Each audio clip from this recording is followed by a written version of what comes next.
Hello mga boss, magandang umaga po. Ayan po si Emil, nagpapalitada po siya dyan. Ano po? Ako naman po, dito po ako magpapalitada sa pader po na to. Ano po? Dahil kanina sa labas, pakita ko po sa inyo, tinapos ko na po yung isa dito. Ayan po mga boss, oh. Tinapos ko na yung dito na iwan dahil may aso kahapon. Ayan, inayos ko na rin yung poste. Putol nga lang sa taas na wala pa tungtungan. Ano po?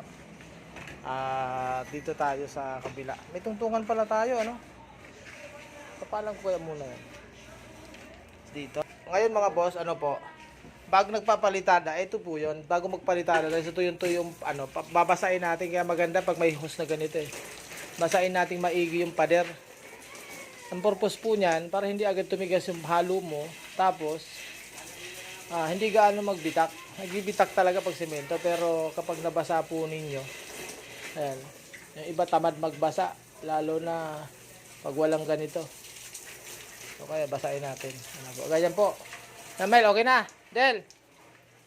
Kaya kayo mga boss, pag nagpalitada, dapat po basahin nyo para kumapit ng maigi. Ano po? Kasi pag hindi po natin binasa mga boss, mabilis matuyo at kumakapak. Ano po? Ayan, kagaya ng ginagawa ni Emil. Ayan. Ito si Rodel pala yan. Si Emil, yan, boy labo.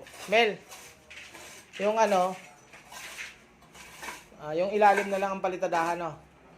Yung hanggang doon sa may bungal niya, no? I-retouch na lang yung ibabaw. Oo. Yung hanggang doon sa may dugtungan, yan, no? Para, ayan. Tapos doon dito, ano yun muna, sinsilin mo na yan para pumantay na. Ayan. Rodel, ako ang tatay mo.